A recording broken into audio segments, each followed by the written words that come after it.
Ազգային ժողովի մեծարգո նախագահ, հարգելի փոխնախագահներ, կառավարության հարգելի անդամներ, ազգային ժողովի հարգելի падգամավորներ, շնորհակալ եմ հետաքրքիր քննարկումների համար, հնչեցված բազմաթիվ մտքեր արժեքավոր են, որոշները ավել, որոշները պակաս, որոշները արժեքավոր են իրենց անարժեք լինելու մեջ, որովհետև մտածելու երբեմն ավելի ակտիվ տեղիք են տալիս։ Ես քննարկմանը ամբողջ մասնակցեցի եւ հետևում էի մտքերի փոխանակությանը եւ ես ինձ հարց էի տալիս, որ եթե ես լինեի ընդդիմադիր, ինչպես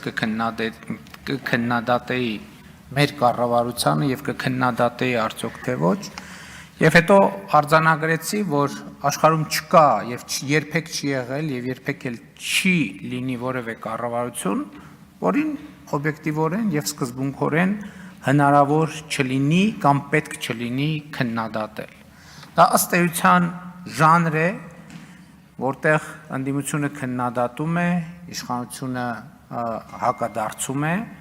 որը շատ կարևոր ժանր է, հատկապես ժողովրդավարական երկրներում, որովհետև այդ քննադատության ընթացքում շատ բաների մասին կրկին մտածելու, վերանայելու, անդրադառնալու, եզրակացությունների գալու հնարավորություն է ստեղծվում, եւ այս առումով այս քննարկումը ինձ համար օգտակար էր, որովհետև շատ խոսվեց մեր քաղաքական թիմի կառավարման 7 տարիների մասին, եւ դա լրացուցիչ ազդակ էր, որպեսզի ինքս էլ մտածեմ մեր կառավարման 7 տարիների մասին եւ ես ինքս էլ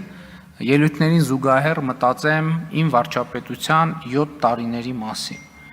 եւ փորձեմ պատասխանել հարցին, գլոբալ հարցին, որովհետեւ գիտեք դետալների մեջ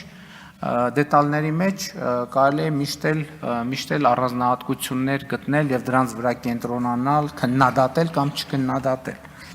Բայց մեծ պատկերի մեջ, երբ որ ես ինքս ինձ հարց եմ տալիս, ինչպիսին էր վիճակը 2018 թվականի հունիսին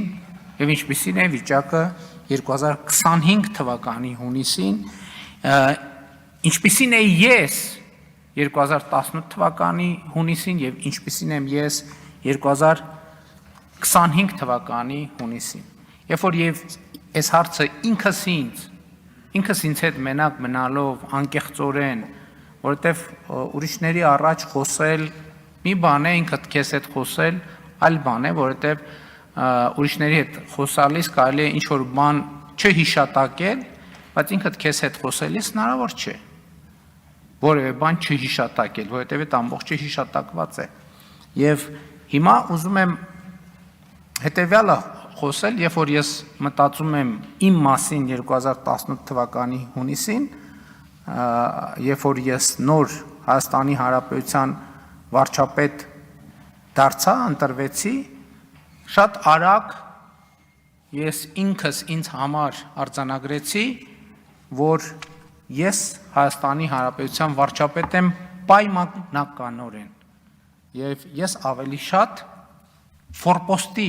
վարչապետ եմ։ 2025 թվականի հունիսին ինձ համար ամենաշատը հենց սա է փոխվել, որ ես արձանագրում եմ, որ Հայաստանի Հանրապետության լիարժեք եւ ամբողջական վարչապետ է։ Ինչի շնորհիվ է տեղի ունեցել այս ամենը։ Իհարկե, քաղաքական թիմի, քաղաքական կուսակցության դերը որևէ կերպ հնարավոր չի նսեմացնել խորհրդանական մեծամասնության, բայց ես ուզում եմ ընդգծել, որ սա տեղի է ունեցել առաջին հերթին մեր նահատակների եւ Հայաստանի Հանրապետության ժողովրդի շնորհիվ։ Բայց ես նաեւ ուզում եմ պարզաբանել, թե ինչ նկատի ունեմ ֆորպոստ ասելով, որովհետև սովորաբար ֆորպոստի խոսույթը մեր իրականության մեջ ներմուծվել է կապակցված մի կոնկրետ երկրի հետ, բայց շուտով ես ինքս ինձ համար միայն վարչապետի պաշտոնում արձանագրել եմ, որ դա ահավոր մեծ անարդարություն է ֆորպոստացման ֆենոմենը կապել մի երկրի հետ։ Իրականում այդ ֆորպոստացման process-ի մեջ ներգրավված են եղել բազմաթիվ երկրներ, այդպիսի երկրներ եղել են հյուսիսում, այդպիսի երկրներ եղել են հարավում, այդպիսի երկրներ եղել են արևելքում եւ այդպիսի երկրներ եղել են արևելքում։ Շատ ավելի կարևոր է որ արձանագրել, որ ֆորպոստացման կրիտիկական մասսան ոչ թե եղել է մեզնից դուրս, այլ ֆորպոստացման կրիտիկական մասսան մենք ինքներս ենք եղել,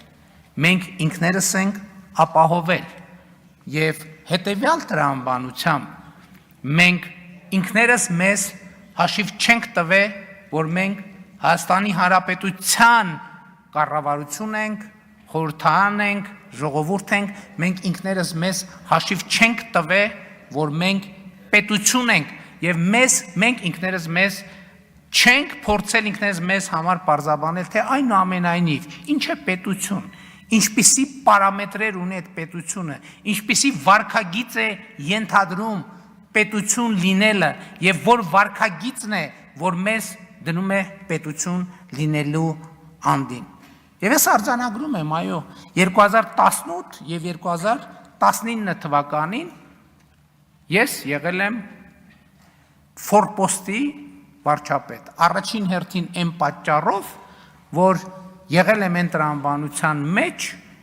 ինչ տրամաբանության,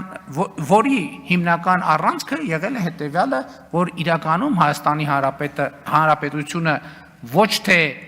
նպատակ երկիր է, այլ միջոց երկիր է մի ավելի մեծ նպատակ երկրի հասնելու համար։ Այդպիսին եղել եմ 2018 թվականին, այդպիսին եղել եմ 2019 թվականին։ 2020 թվականի նոյեմբերից հետո ես դեռևս եղել եմ ամենաֆորպոստի վարչապետի կարգավիճակում եւ կարծում եմ սա շրջադարձային կետ է եղել, երբ որ մենք մեր քաղաքական թիմը մենք բոլորս մեզ հարց ենք տվել,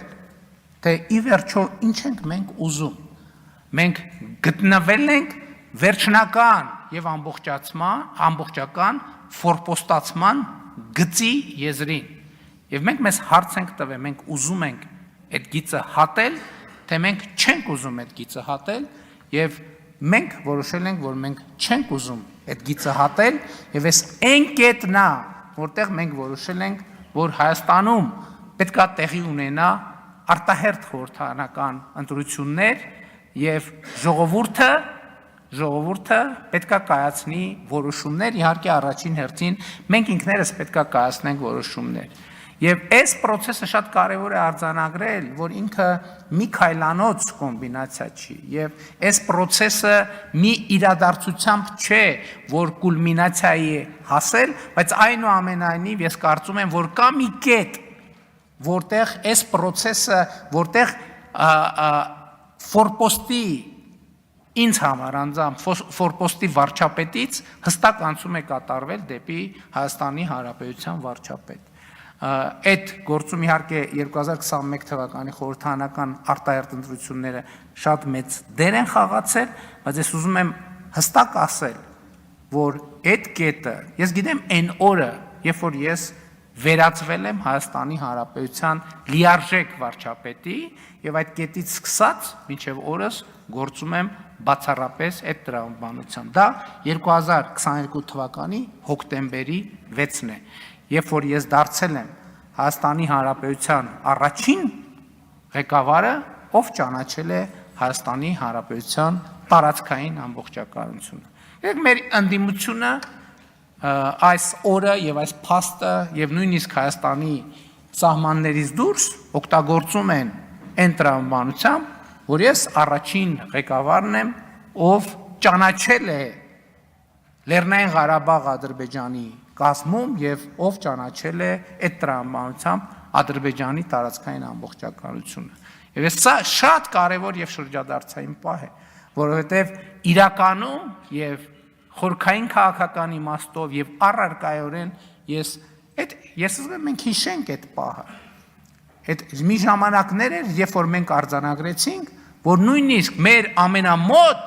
ամենամոտ գործընկերները փաստորեն, եւ դա երևաց, դա ոչ թե տեսական թեզ էր, այլ պրակտիկ նշանակություն ունեցող միջավայր եւ իրավիճակ, երբ որ մեր նույնիսկ ամենամոտ երկրները մեր երկրի Հայաստանի Հանրապետության տարածքային ամբողջականությունը չեն ճանաչում։